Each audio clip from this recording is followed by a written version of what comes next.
લોકો ભૂલી ગયા કે પ્રેમ કરવાનું બંધ કરી દીધું ને એટલે સંસ્કૃતિ બગડવા માંડી, બાકી તો સંસ્કૃતિ ક્યાંય પહોંચી ગઈ. બીજું કે આ લોકો આયોજકોનો, હાર્દિકભાઈનો અને બધાનો તમારે ખાસ આભાર એટલા માટે માનવાનો છે કે 14મી જાન્યુઆરીએ તમારો પતંગ ચડાવવાની અગાસીમાં જવાની શરૂઆત થાય અને 14મી જાન્યુઆરીએ કયા આકાશમાં તમારે તમારો પતંગ મોકલવાનો એની ક્લેરિટી આવી જાય એટલા માટે. અને એ લોકો કેટલા બધા, કે આમાં બધા વ્યક્તિઓ લગભગ પ્રેમ કરીને બેઠા છે. હાર્દિકભાઈ તો પાછું કીધું તે કે જે ભાઈ પ્રેમ કરો છે પણ લગ્ન નથી કર્યા, એટલે જાણે એવું કહેવા માંગતા હોય લગ્ન કરો પ્રેમ વધતો ન હોય એમ. પણ એક વસ્તુ યાદ રાખજો કે જયભાઈ છે એ પાત્ર ન મળવાના કારણે નહીં, સમય ન મળવાના કારણે લગ્ન નથી કરી શકતા. કારણ કે હું તેમના ઘરની અંગત વ્યક્તિઓમાંથી છું એટલે મને બધી ખબર છે. એટલે એ લોકોએ સરસ વિચાર કર્યો કે શુક્રવારે સવારે છોકરાઓને કહી દેવાનું કે જો પ્રેમ કરવું હોય તો આમ, જીવવું હોય તો આમ, પિક્ચર આમ. એટલે શનિ રવિમાં આ બધું રિહર્સલ કરી શકો અને જાન્યુઆરીનું પહેલા વીક પછી 2024માં તમે તમારી બેટિંગ કરી શકો. એવી આખી વિચારો માટેની વાત છે.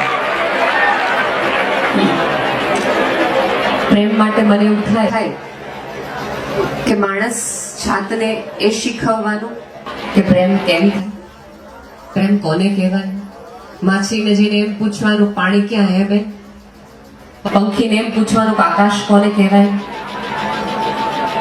તો માણસને પૂછવું પડે કે પ્રેમ કોને કહેવાય. હમણાં જ જયભાઈ મને બહુ સરસ વાત કરી. મને કે લગ્ન કરવાની એક ઉંમર હોય કે સરકાર નથી કરે કે આ ઉંમરે તમે પરણી જાઓ તો વાંધો નહીં, હવે તમે જાણો ભગવાન જાણે. પણ પ્રેમ કરવાની કોઈ ઉંમર નથી હોતી. ગમે તે ક્ષણે ગમે ત્યારે થઈ જતો હોય છે. પણ એમને એક બીજી વાત પેરેલલ બહુ સરસ કરી કે લગ્ન હંમેશા મોડા કરવા, જેથી કરીને આપણને ખબર પડે પ્રેમ સાચો છે કે ખોટો છે. પણ પછી એવું ન થવું જોઈએ કે આપણે પ્રેમ સાચો ખોટો સતત પ્રેમની પરીક્ષા લીધા કરીએ અને પછી સમય સાંજે આપણા હાથમાંથી કાંઈ ન આવે. તકલીફ બધાની એવી થઈ.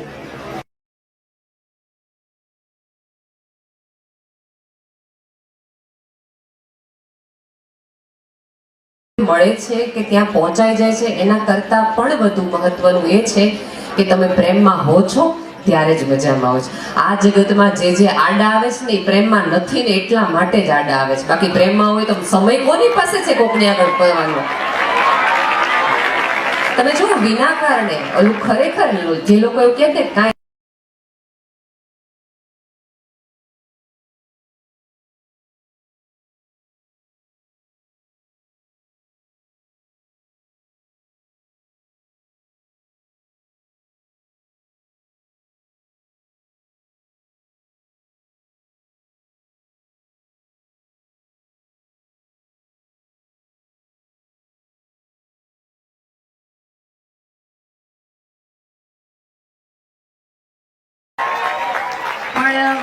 તકલીફ એ થઈ વચગાળાના સમયમાં આપણને કોણે કયું શીખ્યું કે ભાઈ, અને તમારી બધાની બેટી તો બહુ મજાની છે. કિસી કી આંखें अच्छी है, किसी के बाल अच्छे हैं, किसी के होठ अच्छे हैं, किसी की चाल अच्छी है.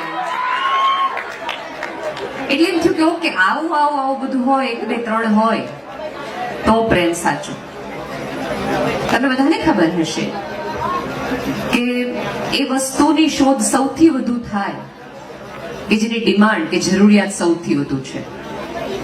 ઇકોનોમિક્સ એવું નહીં છે કે જેની શોધ તમારે કરવી પડે કે જેની સૌથી વધુ જેની જરૂરિયાત છે એની માટે એની ઉલ્લેખ થાય, એનો વિચાર થાય, એની વાતો થાય. ગૂગલમાંથી તમને 1 કરોડથી પણ વધુ વ્યાખ્યાઓ પ્રેમની મળે, પણ એમેઝોન ઉપરથી તમે પ્રેમ મગાવી ન શકો. એ તો તમારે જ કરવો પડે, એ બહાર નીકળવું તમારે જ પડે.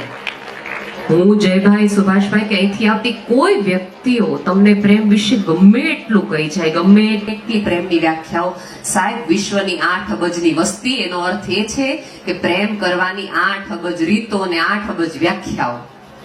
દરેકની પોતાની વ્યાખ્યા પ્રમાણે જ પ્રેમ કરાય. હા, કોઈકના અનુભવથી તમે એટલું ઘણું શીખી શકો કે આ કરીએ તો આમાં ડખો થાય ને આ બાજુ ન જવાય કે ન કરાય.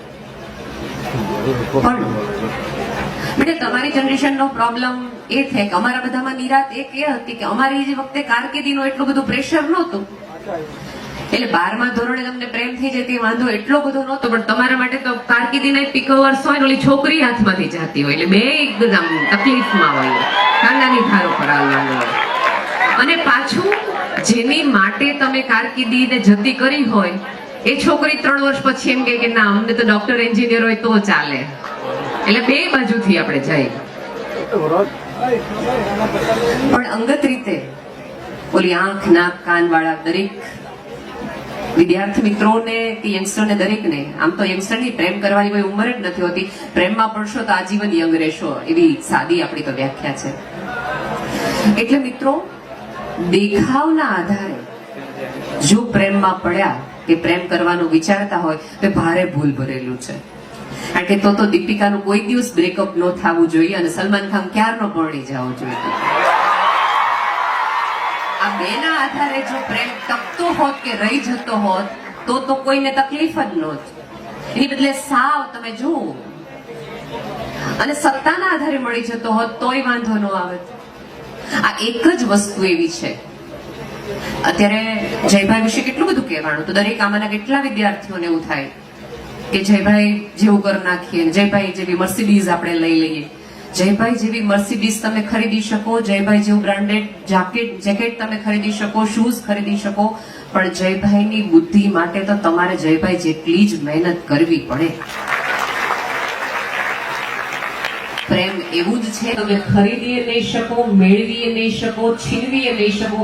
જેટલો કરશો ને એટલો મેળવશો. આમાં એક જ વસ્તુને એક જ રસ્તો છે કે દીધો ને તો મળશે. પણ આજે જે તમારી માટે નસ કાપી છે ને કેટલી તમારી નસ કાપશે.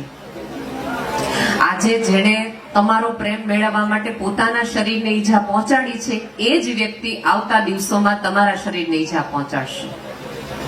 એટલે બહુ અંગતતાથી અને પૂરી સમગ્રતાથી પ્રેમ કર્યા પછી અનુભવ પછી કહું છું કે જે વ્યક્તિઓને તમારી આંખમાં રસ પડે ને તમારા સ્વપ્નમાં રસ ન પડે ને એવી વ્યક્તિ તો ક્યારેય પ્રેમ ન કરતા. આટલું તો મને ખબર જ છે, ત્યાં ન કરે. તમારા સ્વપ્નમાં એને પેરેલલ રસ હોવો જોઈએ. પણ આપણે સાદી વ્યાખ્યા આપણે કંઈક એવું માનવા માંડ્યા છીએ કે આપણું બધું કરે ને ઈ જ એની હારે જ રહેવાય, એની હારે જ જીવાય, એની હારે જ પ્રેમ કરાય. બધી ખબર હોવા છતાં કોઈ તમને સ્વીકારી લે બહુ જ સારી વાત છે કે એવી વ્યક્તિ એમાં થોડી શરૂઆતના દ્રશ્યોમાં એ ચાલી જાય એવું છે, પણ સાથે જીવવા માટે, સાથે આગળ ચાલવા માટે પ્રેમનો છોડ વધુ ને વધુ પરિપક્વ થાય, એમાં ઈચ્છાઓ અપેક્ષાના પાણી નાખશો ને તો પ્રેમનો છોડ પહેલા વહેલો કરમાઈ જશે. કાપકૂપ ન કરો. આપણે તો અત્યારે તો એમ છે કે તું આ કરી નાખ તો આપણને, અને એકબીજાના પ્રેમની કોઈ વાતો કરે ને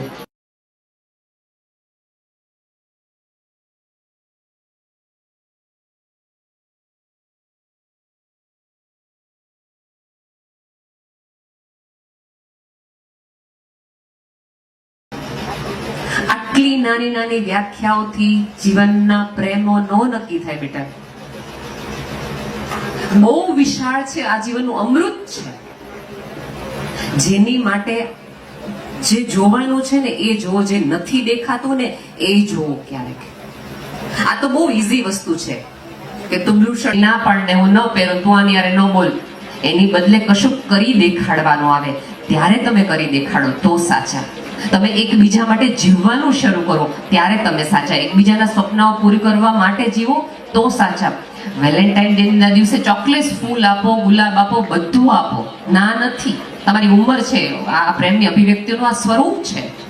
પણ એ છોકરાને કે છોકરીને કોઈક સ્પર્ધાત્મક પરીક્ષાની તૈયારી કરવી હોય તો તમે એની માટે નોટ બનાવી દો ને, એ મારી માટે તો વેલેન્ટાઇન ડે ના કાર્ડ જેટલું જ મહત્વનું છે.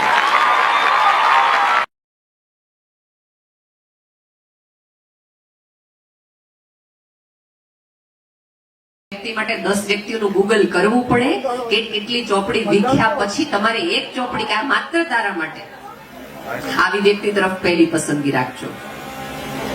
મોંઘી ગિફ્ટ થી કદાચ તમને ઇમ્પ્રેસ કરી શકે, પણ પોતાની જાત સાથે રહીને પોતાનામાંથી કશુંક નવું લાવીને ક્યાંક બહાર આવીને વધુ સમગ્રતાથી તમારી આંખ જોઈને તમને આવતી દિશા દેખાડે ને કે તું મારી સામે નહીં, આપણે બે એક આકાશ તરફ જોઈએ, એવી વ્યક્તિ સાથે પહેલી પ્રેમમાં પસંદગી કરજો.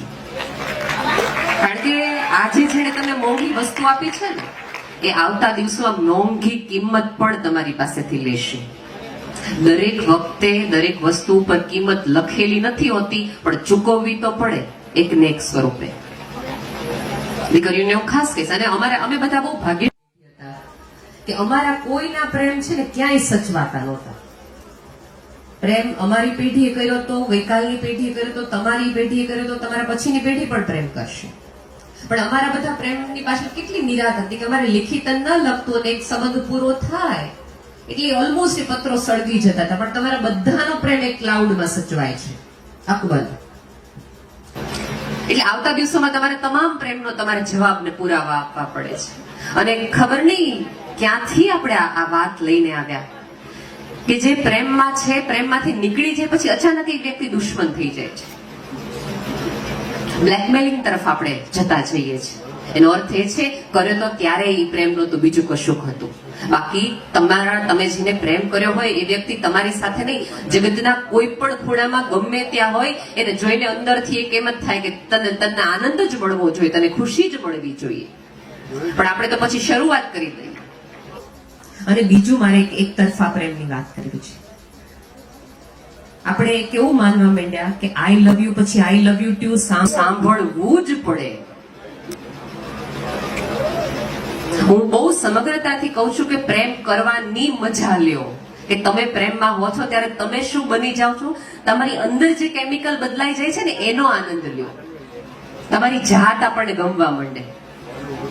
પણ આપણે તો સામેવાળાને તરત એમ કે નહીં હે ને આઈ લવ યુ ટુ, કેવું જ પડે, હાલે હે નહીં. પ્રેમ છે એ સમગ્ર હાનો સ્વીકાર નથી, સામેવાળી વ્યક્તિની નાનો સ્વીકાર છે ને, ઓલ યસ નહીં, એમાં તરફથી આવતી નો નો પણ સ્વીકાર એ પ્રેમની જ નિશાની છે.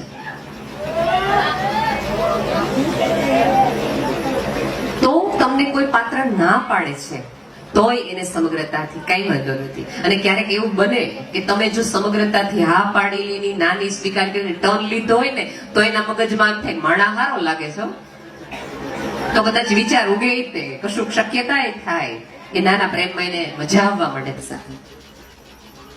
પણ અત્યારે આપણે બધાને એક પૂરી તકલીફ થઈ ગઈ છે. એક કૂતરો હતો, એમાં આવી કોઈ સરસ મજાનું અરીસાઓનું એક્ઝિબિશન હતું, અને એક્ઝિબિશનમાં ચડી ચડે છે, પુરાઈ જાય છે અંદર, અને જ્યાં જોવો ને એકલા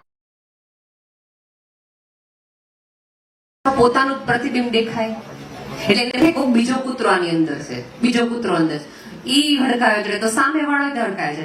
એટલે એના પોતાના પ્રતિબિંબ સાથે કૂતરો લડ્યા કરે, કાચ તોડી નાખે, કાચ વાગે, અને સવાર પડતા એ કૂતરો મૃત્યુ પામે છે. કોની સાથે લડીને? પોતાના જ પ્રતિબિંબ સાથે લડીને. ક્યાંક હું ને તમે આ જ પ્રવૃત્તિમાં પડ્યા છીએ. સામે વાળી વ્યક્તિને સીધું આપણા જેવું બનાવી દેવું છે, તરત આપણા જેવું જ પ્રતિબિંબ. પછી આપણને ગમતું નથી, કારણ કે આપણને તો બહુ ખાસ ગમતા છીએ નહીં, એટલે ચારે બાજુ આપણે વલખા મારીએ છીએ, ક્યાંક ને ક્યાંક. ક્યારેક જયભાઈ પૂછજો કે એકલા રહેવા છતાં આટલી બધી મજા આવે છે ક્યાંથી, એવી સભરતા ક્યાંથી લાવો તમે? અને આપણે તો એક વ્યક્તિ જીવનમાંથી જાય એટલે આપણે એમ દેખા હવે ડૂબી મરીએ કે વયા જઈએ.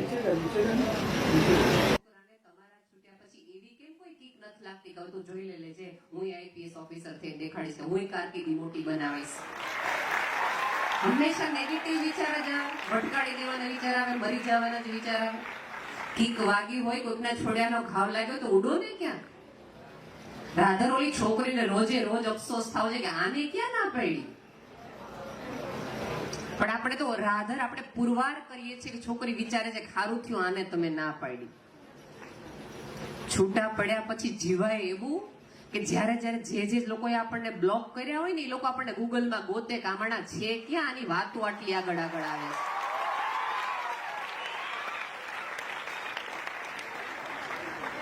જેને બ્લુ ટિકમાં મુજારા થતા હોય, અને એક વસ્તુ યાદ રાખજો બેટા, કે પ્રેમનો અર્થ એ છે કે એક વ્યક્તિને કરો ને, એનો અર્થ કે તમે સમગ્રતાથી આખી માનવ જાતને કરો. જે પ્રેમ છે ગાંધીએ કર્યો, મધર ટેરેસે આખી માનવ જાતને, પૂજ્ય મોરારી બાપુ જે આખી સમગ્રતાથી આખી સભ્યતાને કરુણાથી જોવે છે, એવી રીતે તમે જોતા થઈ જાઓ તો સાચા. સોશિયલ મીડિયા ઉપર તમારો કોઈ સંબંધ વિકસે અને તમને મજા આવે, અને એ વ્યક્તિને તાવ હોય, તકલીફ હોય, તો તમે આખી રાત એની સાથે એની કંપની આપો, એને ફૂલ આપો, પૂછ્યા રાખો કેમ છો, તો તમે ચોક્કસ કેરિંગ કહેવાઓ, લવિંગ કહેવાઓ. પણ પેરેલલ તમારી મમ્મી, તમારી બેનને તકલીફ થાય ત્યારે તમને એ પ્રેમ તમારામાંથી બહાર આવવો જોઈએ, એ ચિંતા આવવી જોઈએ. લવ છે ને, એમાંથી આવતું પહેલું માધ્યમ, પહેલું લક્ષણ કેર છે, જે તમને એવી રીતે સાચવી શકે. હેન્ડલ વિથ કેર લખવાનું ન હોય દરેક વખતે, પણ પ્રેમમાં એ હંમેશા એક વસ્તુ યાદ રાખજો. જે લોકો એવું માને છે કે આઈ લવ યુ કહી દીધા પછી પૂર્ણ વિરામ છે, નહીં, ભૂલી જજો. પ્રેમ એવી પરીક્ષા છે કે રોજે રોજ આપવી પડે અને રોજે રોજ સાબિત કરવું પડે કે હા હું તને પ્રેમ કરું છું, હા હું તને પ્રેમ કરું છું. એ જીવવાની પ્રોસેસ છે, એ કન્ટિન્યુઅસ પ્રોસેસ છે.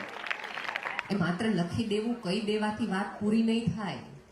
રોજે રોજ કોઈ વ્યક્તિના પ્રેમમાં પડવું પડશે તમારે, અને સતત તમારી અંદર કશું કે એવું નવું ઉગાડતા રહેવું પડશે, જેથી એ વ્યક્તિને તમારી આંખ તરફ જોવાની ઈચ્છા થાય અને તમારો હાથ પણ પકડવાની ઈચ્છા થાય.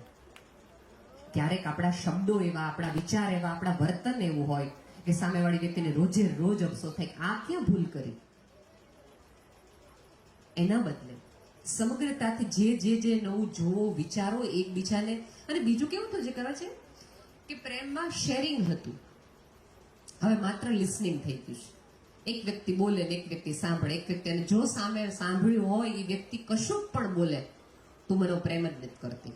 પહેલા તો કોઈ દિવસ વિરોધ નહોતી કરતી, હવે તું તરત મને ના પાડી દે છે. આ નથી. તમારા વિચારોના મતભેદ હોય એનો અર્થ એવો નથી કે તમારા પ્રેમના સરસ મજાની ફ્રેમમાં કોઈ તિરાડ પડ્યું છે, ચિત્રમાં કોઈ ભંગાણ નથી થયું. આપણે કેમ કશું આપણાથી જુદું હોય એને સ્વીકારી જ શકતા નથી. બધાને આપણા જેવા બનાવીને કરવું છે હું? આપણને આપણાથી મજા નથી આવડતી, આપણે એકલા રહી નથી શકતા, એટલા માટે તે એક સ્વાય વ્યક્તિને કહીએ કે તું મારી હારે હો ને તો મને જીવવાની મજા આવે છે, તું મારી હારે હો તો આ સાંજ મને હોય એના કરતા વધુ સુંદર લાગે છે. એનો અર્થ એ છે કે એનું જુદાપણું તમને તમારી સાથે એને જોડી રાખે છે. તમારા જેવું કરીને તો તમે વધુ એક બોરિંગ જીવન તરફ જવાના છો. બેસ્ટ કે તમે એને સાંભળતા થાઓ, અને જે તમને સાંભળી નથી શકતું ખુલ્લા કાને. અને ચોક્કસ મોબાઈલના લીધે તમે એકબીજાના પ્રેમમાં આવો, સાચી વાત છે, પણ પ્રેમમાં પડી ગયા પછી, મળ્યા પછી એકબીજાની સ્ક્રીનમાં જોવાના બદલે એકબીજાની આંખોમાં થોડીક વાર જોવાનું રાખો. અને આ તો તું બોલ ને, હું સાંભળું જ છું. એનો અર્થ એ છે કે તમારા હોવાથી ફરક નથી પડ્યો, આ સ્ક્રીનના હોવાથી ફરક પડે છે. તમારા કરતા વધુ મહત્વ તો એ સાધનનું થયું. અત્યારે આપણા બધાની તકલીફ એ છે કે આપણે સંબંધોને સાચવીએ છીએ અને વસ્તુઓને વાપરીએ છીએ. સંબંધોને વાપરીએ છીએ અને વસ્તુઓને સાચવીએ છીએ. જ્યારે કરવાનું એ હતું કે વસ્તુઓને વાપરવાની હતી અને સંબંધને સાચવવાના હતા. ભૂલ કરી નાખી કોઈ સંબંધને. અત્યારે આમાંના કેટલા બધા લોકો છે, એની વસ્તુઓ રહી જશે, કોઈનો મોબાઈલ નહીં રહે, તમારા બધાની કદાચ ચોપડી રહી જાય, બેનપણી રહી જાય, બધું જ થઈ જાય, સંબંધો તૂટી ગયા છે કોઈક ને કોઈક રીતે. અને હમણાં જ હાર્દિકભાઈ મને રસ્તામાં કહેતા હતા, મને કે નેહાલબેન કૃષ્ણ અને દ્રૌપદીની જે મૈત્રી હતી એના વિશે વાત કરજો ને. તો અહીંયા બેઠેલા તમામ છોકરા છોકરીને મારે કહેવું છે કે આપણે તો એ સંસ્કૃતિમાંથી આવ્યા છીએ કે જ્યાં ત્યારે એ વખતે પણ એક છોકરા છોકરી વચ્ચેની મૈત્રીને લોકો બહુ જ પવિત્રતાથી અને આનંદથી જોતા હતા. પણ અત્યારે તકલીફ એ થાય કે છે કે છોકરો કે છોકરી બંને પ્રવેશે છે તો મૈત્રીના ઓલાએથી જ પણ પછી એન્ડમાં દરેકને એવું થઈ જાય કે આ એક સરસ સંબંધ છે એ અહીંયા પૂરો થઈ જાય તો ચાલે. અને આપણને આપણા હાથમાં ન આવે દરેક દ્રાક્ષ ખાટી એક એવો એક નિયમ થઈ ગયો છે એટલે આપણે તરત શરૂ કરી દઈએ એ વ્યક્તિનું ગૂગલ એન્સાયક્લોપીડિયા, આપણે વિકીપીડિયા આપણે બનાવવા માંડીએ. એ છોકરી કે છોકરાને ખબર પણ ન હોય.